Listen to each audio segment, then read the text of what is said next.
Ce syndicaliste risque 7 ans de prison pour un tweet critiquant Netanyahou. Il y a 15 mois, j'ai tweeté que ces puissances occidentales, à travers la porte-parole de l'Union européenne, étaient du côté du boucher. Et donc aujourd'hui, ça me vaut une poursuite pour apologie au terrorisme. Le cheminot et ancien candidat aux législatives est poursuivi aux côtés d'un autre militant de Révolution permanente. Leur procès doit se tenir le 18 juin 2025.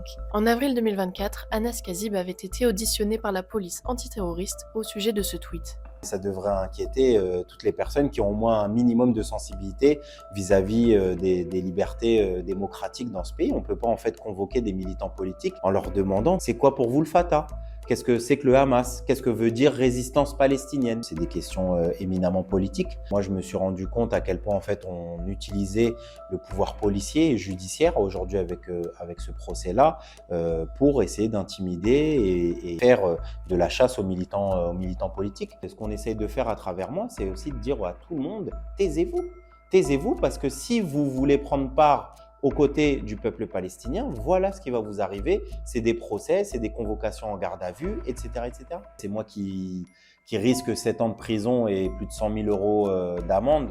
Mais néanmoins, en réalité, c'est notre procès à nous toutes et tous. C'est le procès des soutiens du peuple palestinien, c'est le procès de toutes celles et ceux qui ont manifesté.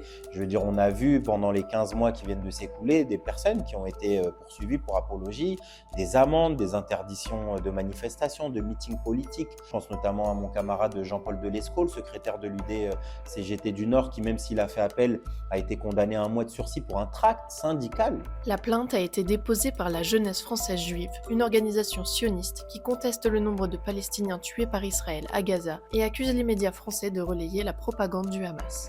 Le procureur de la République, qui est l'État, qui est le ministère de la Justice, a décidé de répondre aux faveurs d'une organisation d'extrême droite pro-Netanyahou, pro-apartheid et qui veut essayer de nous enfoncer, nous, alors que nous sommes du côté de ceux qui dénonçons la barbarie.